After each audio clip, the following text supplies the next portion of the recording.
This episode of the Nocturnist Conversations is sponsored by Nabla. Nabla is the creator of Copilot, an ambient AI platform that structures and summarizes clinical encounters in real time, integrating accurate and comprehensive clinical notes into the electronic health record. Copilot is used by over 15,000 physicians to help them save time and enjoy care again. Nabla can be tried for free at nabla.com. That's Nabla.com. Support for The Nocturnist comes from the California Medical Association. At The Nocturnist, we are careful to ensure that all stories comply with healthcare privacy laws. Details may have been changed to ensure patient confidentiality.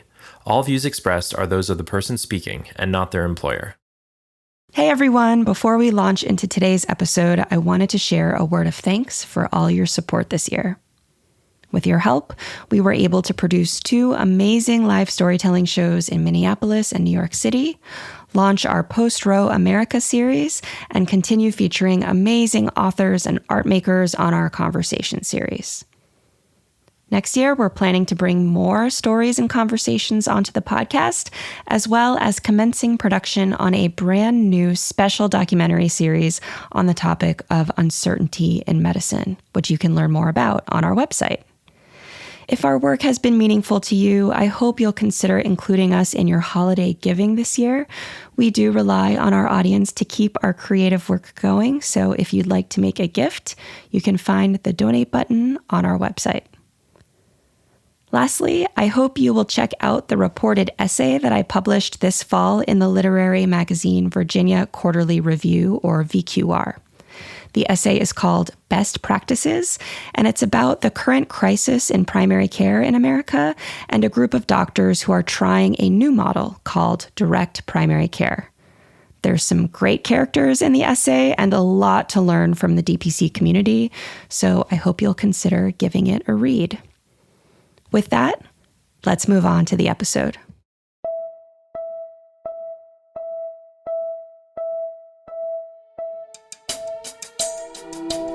You're listening to the Nocturnist Conversations.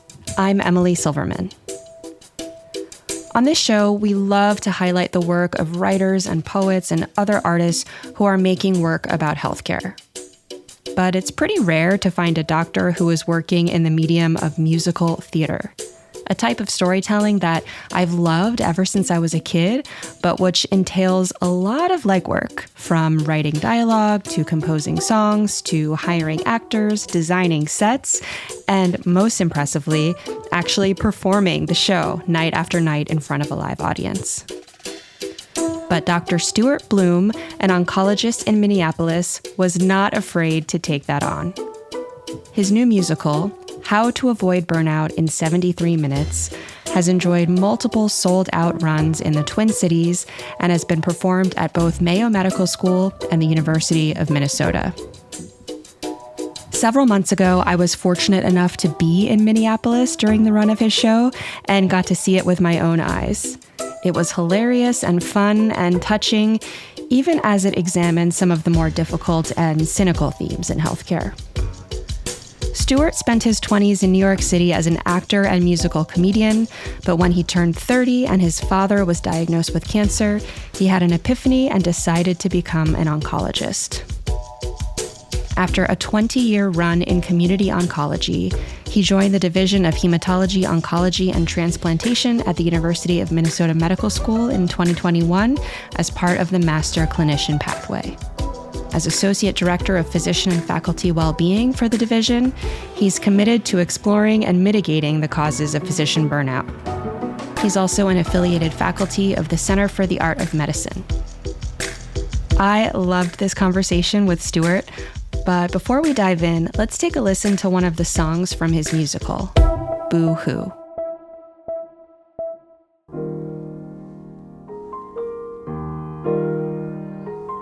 There's a patient in room 4 who's staring at the door. The wait drives her more than insane. But the scan of her head that you have just read shows the cancer has spread to her brain. You were both so upbeat when first you did meet, and she sat in that seat last July. But that was then, and now once again, it's up to you to tell her when she will die. There's the door, go on in, let the good times begin. Use your hand, turn the knob. What's the matter, little guy? This is your job. Boo-hoo, boo-hoo. Your job is so hard to do. After all these years, is this something new? Why do you think that it attracts so few? Boo-hoo. For you, it wasn't always such, but lately you have lost your touch. You used to think that you could only do so much. Then you started thinking you could do so much. Now you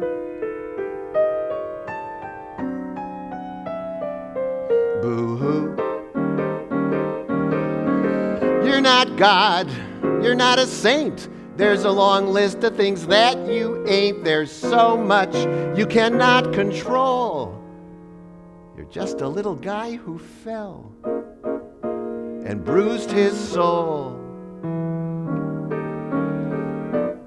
So take a minute, take 5. Boo-hoo to prove you're still alive. Someday why things go this way may all make sense, but not today. That patient in room 4 is still there.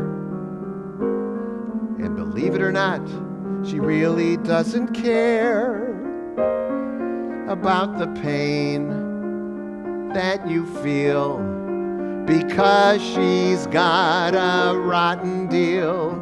So you set aside your sense of doom, turn the knob, go in the room. You take a seat, you meet her eyes, you see her panic quickly rise. But your words are soft. You take her hand as you both try to understand. Boo-hoo for her, boo-hoo for you, boo-hoo for what everybody born goes through. But look at you, knowing what to do. You see her face, comprehend. You'll be with her until the end, and her fear disappear. But by this time next year, all you'll feel is shame.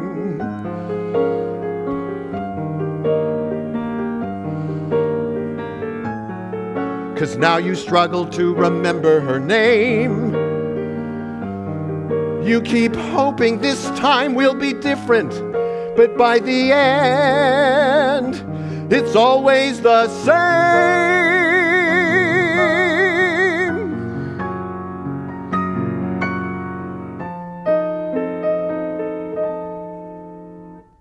Where does it go? The part of you that's leaving you slow. Does it regrow? You don't know. You hope so. Boo-hoo. Boo-hoo.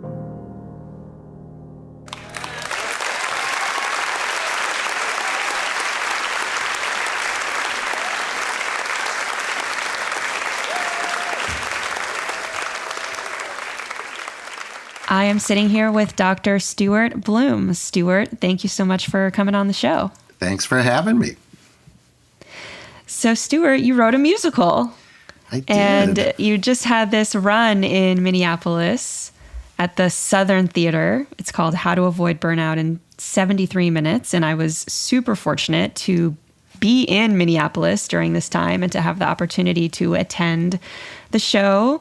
And I had so much fun there. How was it performing that run of shows? Oh, it was really a dream come true. This whole thing has been a dream come true. I mean, the genesis of the show, I went into medicine later in life. I was an actor and a comedian, and I lived in New York City throughout my 20s. And I worked enough to know what it felt like to be a professional actor and did comedy. I actually wrote funny songs and played them at clubs. So I worked enough to know what it felt like to work, but enough to realize I didn't want to do that the rest of my life. And then, as you know from the show, I turned 30, and I wasn't rich and famous. And then my father got stomach cancer. And I'd really never seen anybody sick before. And my wife was reading this book, Love, Medicine, and Miracles. It was a book about a cancer doctor who was taking care of his cancer patients. And it just seemed so meaningful. It just sounds kooky, but I heard this internal gong, and I turned to my wife, Carolyn, and I said, maybe I should be an oncologist. Carolyn's always been my best friend and biggest support. And she said, yes, I think that makes sense. You'd be a great oncologist. And so the thing is, I've always written songs. And so as I turned from the world of humanities to the world of sciences, I just kind of kept writing songs as a way to journal.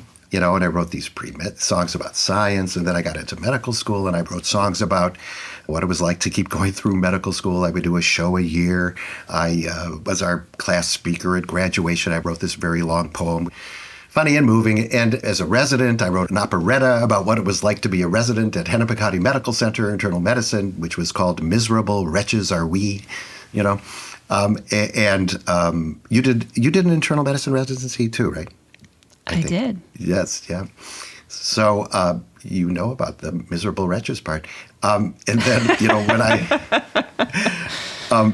and then I was a fellow, an oncology fellow. I wrote a song called Cancer, spelled CAN''T, about how I can't treat this disease, but I could certainly apply for a grant. And then I got into practice, and how meaningful and wonderful it was. And I kind of stopped writing songs for a while, but then I started writing them again, kind of a way to process everything that I was going through. I never really felt I would perform them in public. I just needed some way to keep processing what I was going through. And then about 5-6 years ago, I started looking at the songs, and I realized they had an arc to them. And I realized that the arc was just getting harder and harder to do this thing that I just loved doing. And I realized that, maybe I had a show. I'm around people who die all the time. And I realized, I have these songs. I don't want to die without doing something about them. Or I don't want to be 70 and look back and go, God, I had all these songs. Why didn't I do something?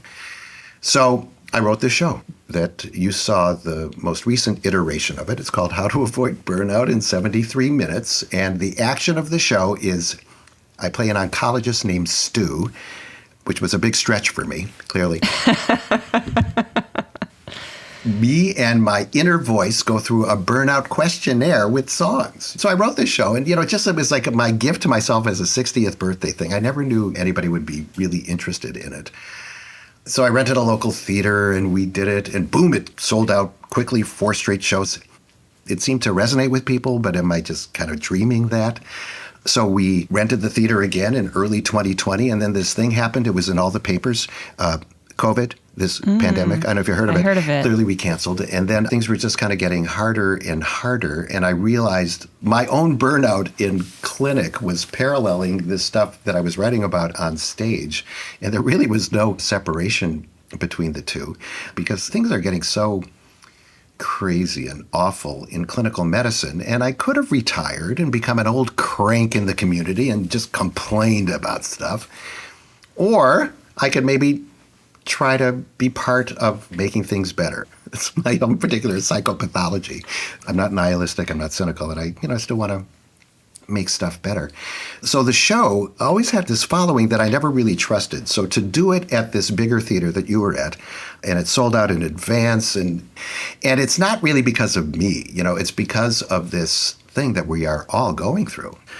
The burnout that all of us in medicine are going through. And it turns out the people that I'm with in the show, who are not particularly medical, but they are theatrical, it's really happening everywhere. And they feel that there's an audience for it that, are not really medical. But I'm all about the medical burnout piece. So that was a really long way to get to the answer for your question of like, how did it feel to do it? It was a dream come true, I mean, you were there, right? You felt that this kind of, everybody was laughing and crying and into it. And it just was a dream come true. What can I tell you? Stuart, you are an excellent historian. I feel like that history that you just gave was kind of like reading an oncology note in the chart where like you're just kind of trying to learn a little something about someone's cancer and you get to the onc note and it's like boom. And it's like the first symptom was in, 2008. You just took me all the way through it. And it was just one of the reasons why I love doctors and talking to doctors is how great they are at explaining themselves. Well, I actually copied that note forward from a previous... No, I'm just kidding. So I want to talk about how to avoid burnout in 73 minutes. But before we do, I wanted to focus on this period of time because the musical opens with a video. And we see this old, almost like scratchy video footage of young Stuart Bloom before you were a physician, and you're sitting at a piano, I think at like a intimate packed club in like the Village, I want to say, and you're playing music and you're singing. Bring us into that scene, because I, as somebody who loved the theater and musical theater in particular, like probably romanticize that when I imagine it. What was it like during that time? So it's very tempting to really romanticize it. And there were things that were so fun about it. So that show, some of the members of the audience, we were in the national tour of the musical Doonesbury, which was just a musical based on the strip. And there were some really wonderful people there, and we just had this run. And the thing that I'm kind of amazed about is that, I could just toss off 15 songs. 15 songs I just would do, because everybody around me was doing stuff like this too. I didn't even know that I had this clip. It was called Less Than an Hour with Stuart Bloom, and I actually have it all. But I look back on it, too, as this kind of very fun time where you really felt anything could happen. But, of course, that dream and that fun thing that you saw, that video really captured. If only that was the way that it always was. Yeah, I imagine there's an aspect of the starving artist stereotype. You're in it for the passion, but making a living off of writing songs and performing them isn't the easiest thing. And it sounds like that's certainly something you ran into. Oh, yeah, definitely. I think there was a joke later in the show that I was really so appreciative for everybody coming that if they sent me their ticket stub, I would send them back $2. I've had friends who have, quote unquote, made it. And why did they make it versus other people who didn't? And talent is part of it, but a lot of it is luck and who you are. And the one thing that I did not have, and I still don't have it, even though the opening song is all about me, I just don't have that driving, burning ego thing that everybody needs to know who I am or what I'm going through or whatever. I just never really realized that there was other things that I could do. And I think that reading that book after my dad got sick, it was like, wow, could I actually do something that had more meaning than just about my own personal career?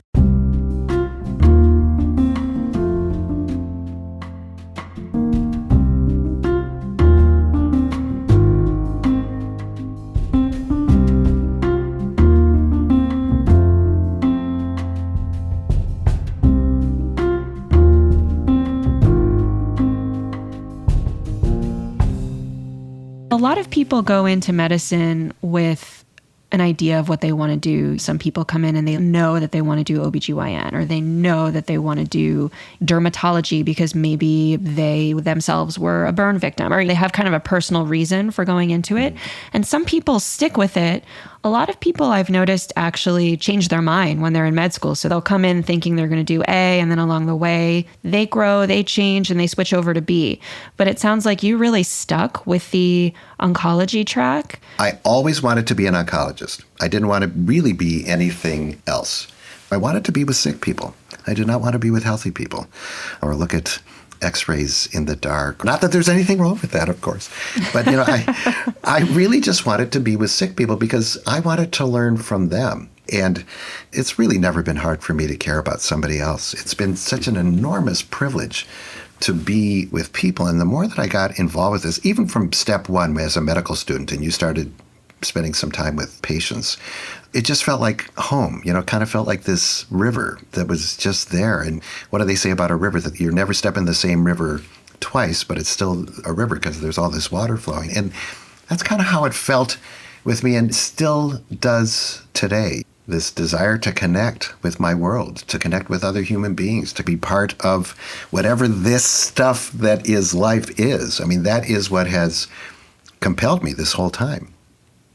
You say that you felt like you wanted to be with sick people, and that's such a powerful thing. I mean, there's a lot of people out there who really don't want to be around sick people, and to be a doctor, obviously, that has to be something that you're passionate about. And even though it can be extremely meaningful and gratifying, it can also be emotionally draining.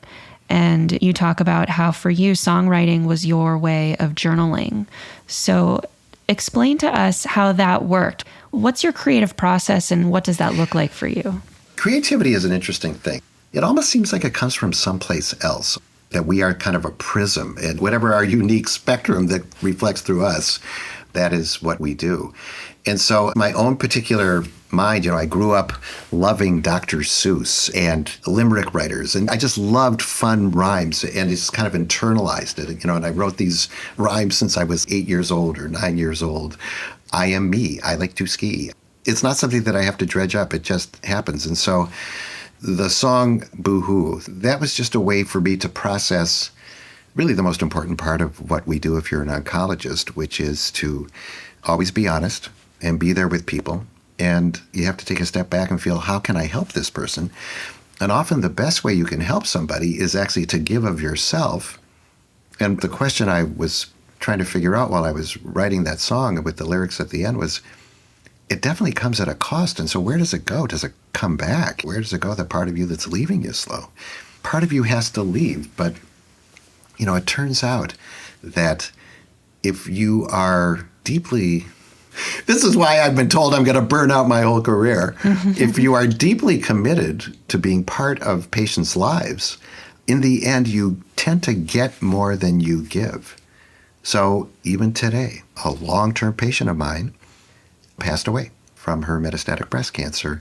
We knew it was going to happen. I talked to her husband. I called today. I knew that it had happened, and we talked. And it was sad, and we shed some tears. And I don't cry with patients during, but sometimes after I do, because it just happens. It's just something that's there. I feel that tears are life's sweat. If you exercise, you're going to sweat. And if you live and breathe and experience this life, you're going to cry from time to time. I never do it in front of them while we're still grappling with things. But at the end, I will often thank people for the great privilege of me being in their life. And sometimes I'll cry a little bit. And everyone has always said to me the same thing. Thanks for that. The truth is, it's never easy. There's no substitute for just going in with your heart open and understanding what this means to everyone there and just being there. I want to hear, this is an interesting story. My own father had stomach cancer, and he was dying of his stomach cancer. And I remember it was a Saturday afternoon. I was not in medicine yet, planning on it. I was doing pre-med. And it was late Saturday afternoon. The pulmonologist was coming in. My father had widespread metastatic cancer, and you could tell this pulmonologist had seen 24 other people that day. He wanted to go home. It was late in the Saturday. And he knew my father. They had known each other. My father was a pediatrician, and the doctor wanted to just get the heck out of there. And so he comes in, and we're there. My father's there, slowly dying, and the family's there. And he comes in and he says, "Dave, you're dying. Face it, you're dying. Just give it up." Ugh. And he shakes his head and he leaves the room. It's like, oh my God. So what we did was, we just thought, what an ass that guy was. And we focused on what an ass he was, as opposed to focus on the real truth of the fact that my father was dying of cancer. That's with me every time I do a bad news conversation. I don't want to be that person. The truth is, you want to give the information in a caring way. People want to know two things. They want to know that you care about them. They also want to know what to do. And so you try to do it in a caring way and not be that pulmonologist. Here's an interesting postscript to that story. Years and years later, when I was an oncologist, that pulmonologist was being cared for one of my partners, and he had lung cancer. And I was rounding on him on a weekend. And I thought, oh my God, it's the same guy. The same guy who did that stuff to my dad. So what was I going to do? So I went in. Instead of standing, I sat. And instead of making it seem like I wanted to get out of there, I sat and I held his hand. And I just started talking to him. And we talked. And as I got up to leave at the end, he said to me, "When are you coming back?" Those are the kind of things sometimes the universe does for you. So I'm always aware of, like with a bad news conversation, never to be the way that that person was.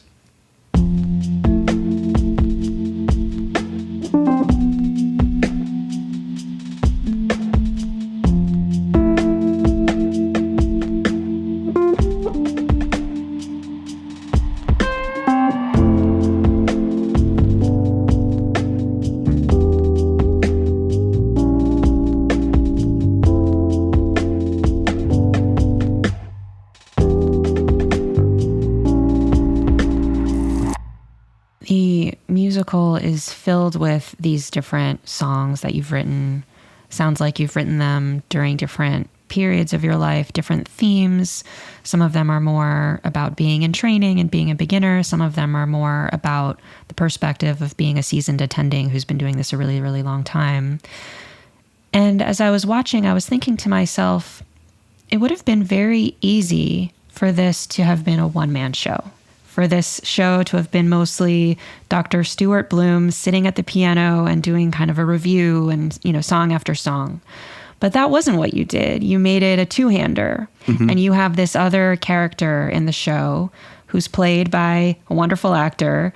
And that character represents your inner voice.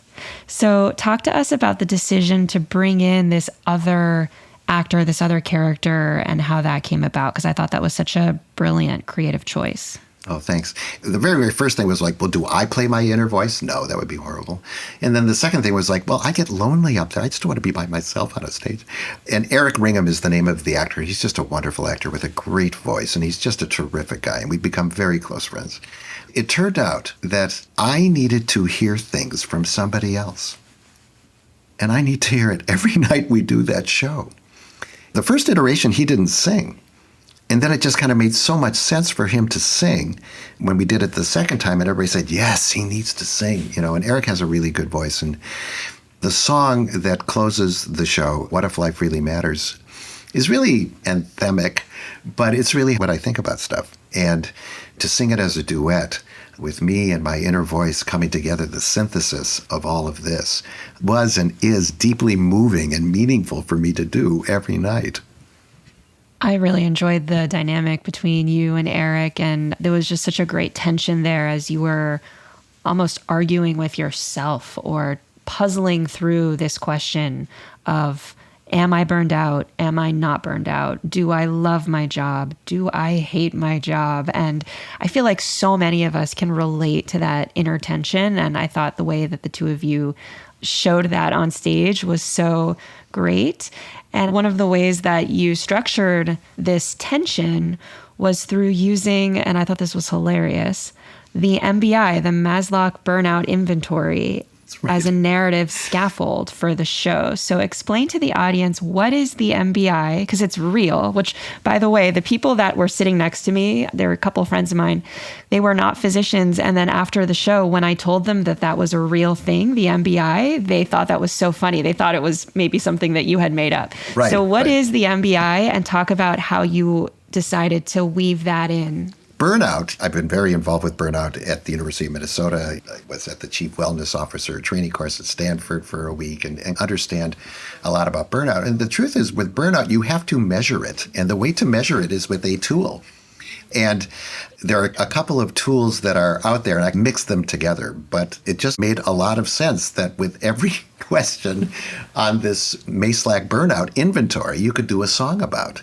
I am calm at work or something like that, which was like, I'm very emotional. And the fact that this is not being burned out if you are anything but calm, clearly, that's a nice intro for a song. And so it just was a nice little scaffold to have throughout the show. But then I realized I had to burn out. I had to go through burnout in the show in order to come back. The part in my own life where I burned out the most was because the place that I was working did not have my values. We all wrote medical school application essays talking about how beneficent and altruistic we are, and we all end up being employees And the employers never wrote an essay, right? They're all about other things. They want their bottom line. And so the juxtaposition of one versus the other really leads to cognitive dissonance and then moral injury. And then we burn out because our hearts break. Even though I did burn out, I'm still doing this, right? So I'm much less burned out now because of the fact that it's still really, really cool to do what we do. As I was sitting in the audience, I was wondering, like, how is he going to land this plane? Because it's so easy to talk about the flaws in the system and then to circle back and then just say, but it's the best job in the world, and it's like, it's more complicated than that. Oh my God, and it sure is. I felt like the way that your piece ended, it wasn't like that. It did have a little bit of a dissonance to it where there was still a question mark. And so I'm curious how you are thinking about that, because in the show, you talk about all of the different ways that the system is crushing you. You even have a screen behind you with little circles with different faces, and the faces are getting bigger and smaller as you're getting paged. And I thought it was such a creative way to convey to the audience the pressure of holding a pager and having like 8 different voices telling you to do things at the same time. And that's real, and that's not changing anytime soon. So how did you creatively decide not to end on a note that was too optimistic, but also not too pessimistic? Like, how do you find your way through that middle place? So my inner voice says to me, so not burned out yet? And I go, not entirely. We can rail against the system. The system has huge flaws. And the song about clicking a box, I feel that song is not a success unless everybody stands up at the end and runs out into the street screaming, complaining about we're imprisoned by our connection to this electronic medical record. And so I really had to talk about that. In fact, when I wrote the show, I was not aware of a bigger picture. I had more of an ankle view of burnout because I was going through it. Because everything that happened in that show is true. All the stories that I talk about are true. And I wanted to figure out how I keep on doing this. And the thing that has kept me doing it is this connection with patients. But that can't do everything, right? I left. I'm now in a place where I see fewer patients. Over 300 of my patients have come with me from where I was before because they value this thing that we have together, and I so treasure it. But I'm seeing fewer patients, and so I'm less burned out. It's easy to demonize the people in charge, even though there are some for-profit and even nonprofit healthcare systems that really are not doing the right thing by patients and are just only focusing on profit. I feel that it's more administrative creep that happened, that it wasn't intentional to keep throwing more and more and more clerical duties on physicians and advanced practice providers. I think that was administrative creep. And what's happened is that we all are suffocating under this. But we can really push back. We can change these things. The electronic medical record ultimately should be what we see in Star Trek. Computer, the computer does it all, right? I mean, that's what it should be. And with all this stuff with AI coming, you would think that there would be some ways to do this. And it turns out if you look at data, the thing that drives burnout the most in physicians is the electronic medical record. I started to volunteer at the University of Minnesota medical program to help be part of the group that is trying to change this. It's very hard. And so I had this appointment to talk to an IT person about this. I said, we have to change this. And I was just getting passionate about it. And then she started to cry because she felt that I was being so hard on her. And I was just being passionate. My half-hour appointment with her, I spent the last 20 minutes just telling her how good she is and what good job she's doing. And I get it. And no one really means to hurt her.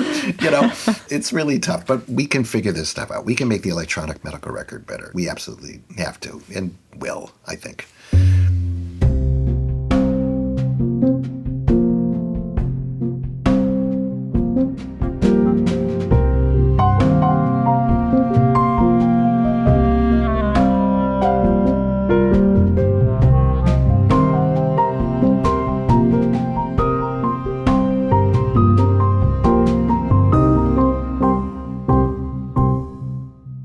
Talk about the role of comedy in social movements, because comedy, in my opinion, is the highest art form. I think it's the most intelligent art form.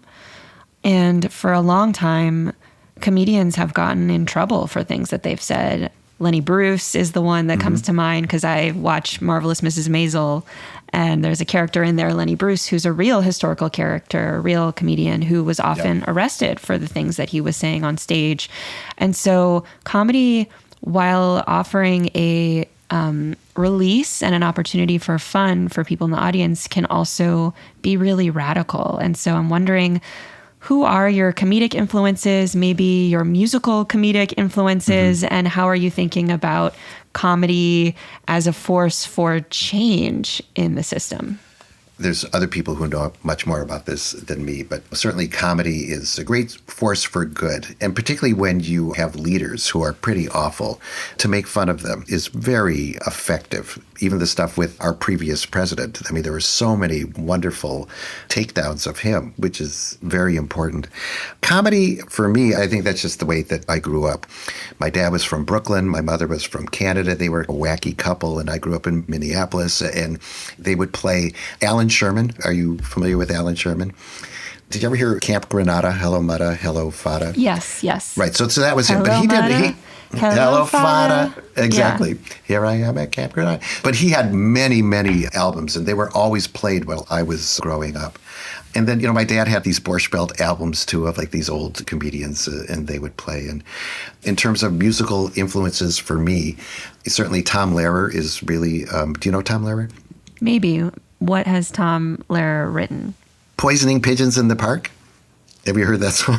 No. Oh, this is the thing. I have these younger students, and I'm texting my kids, do they know this reference? And it's like, no, Dad, they don't. Anyway, but Tom Lehrer was just he was a Harvard mathematician, but just wrote a lot of very funny topical songs.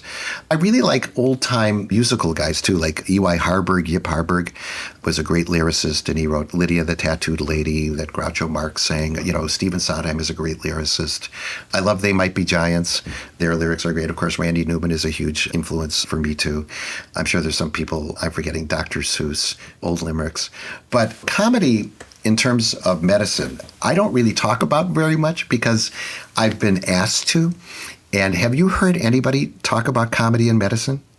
There's a internet ophthalmologist comedian, Dr. Glaucomflecken, who actually I just interviewed, and he does a lot of short bite-sized video takedowns of like big insurance and things like that. So it was really fun to chat with him about that.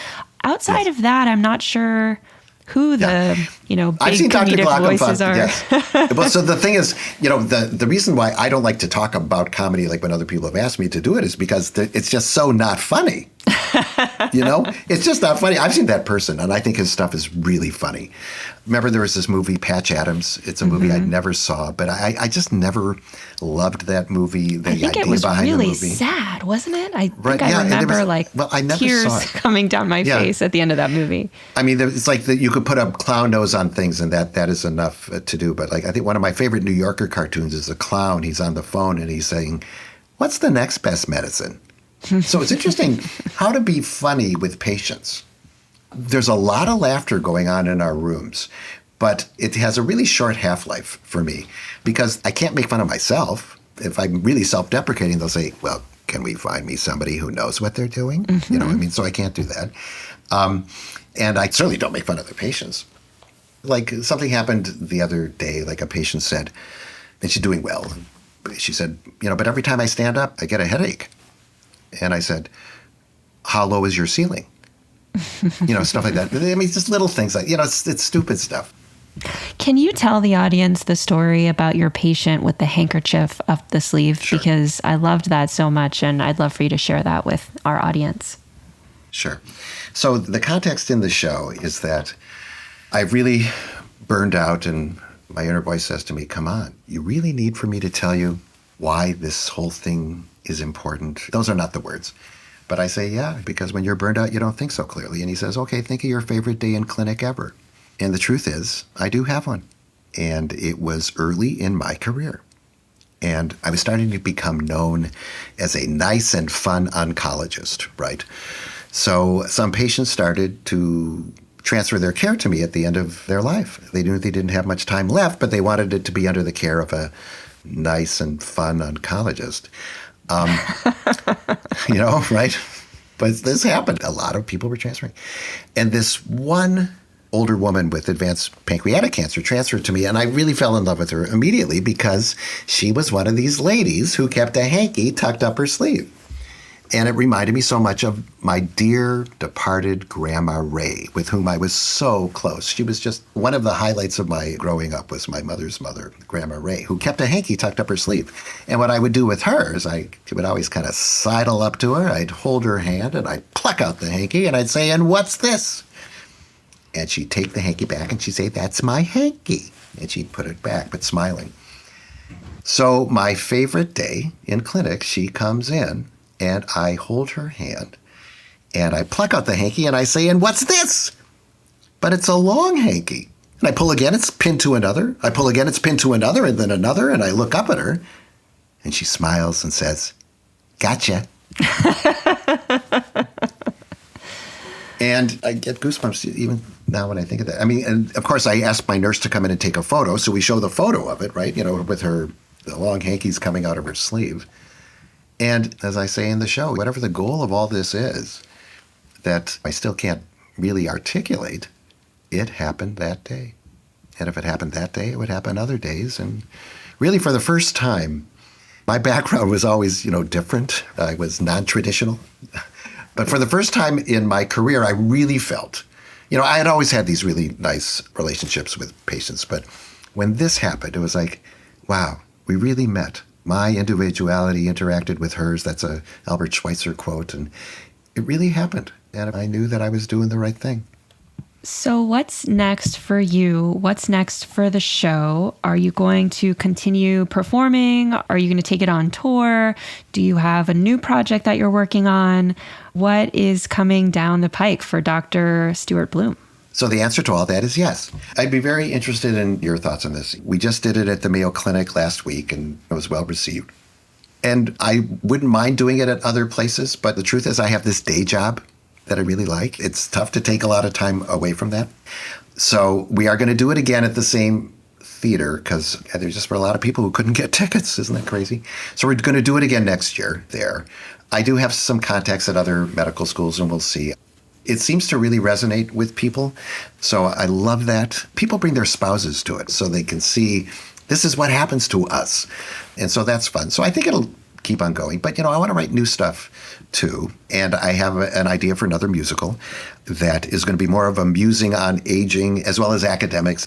I always wanted to write a door-slamming sex farce that takes place in an assisted living situation. It's going to be called Assisted Loving, but it's going to have a lot of meditations on mortality and aging, and I have a number of songs already written for it. And so hopefully that'll be something that I don't have to be in. And I'm working on a graphic novel now about a lot of these things too. I just want to have fun.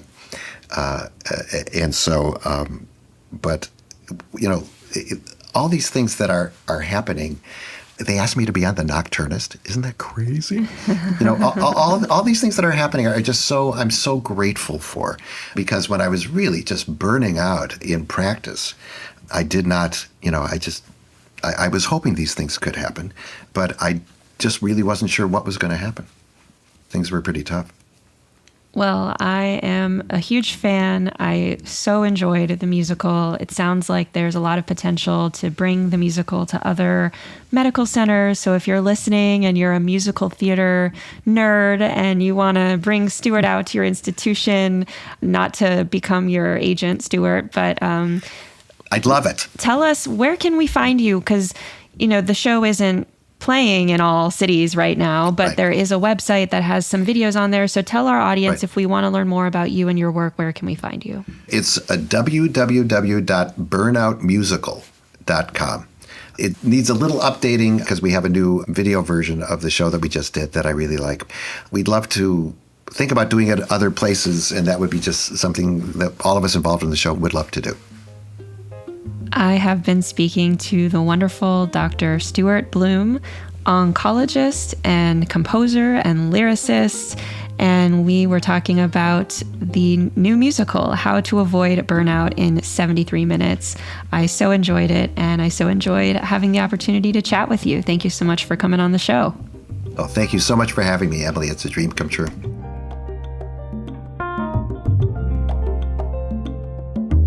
Thanks for listening. This episode of The Nocturnist was produced by me, Emily Silverman, and John Oliver. John also edited and mixed, and Rebecca Groves assistant produced. The Nocturnist executive producer is Ali Block, and our chief operating officer is Rebecca Groves. Our original theme music was composed by Yosef Monroe, and additional music comes from Blue Dot Sessions. The Nocturnist is made possible by the California Medical Association, a physician-led organization that works tirelessly to make sure that the doctor-patient relationship remains at the center of medicine. To learn more about the CMA, visit cmadocs.org. The Nocturnist is also supported with donations from listeners like you. Thank you so much for supporting our work.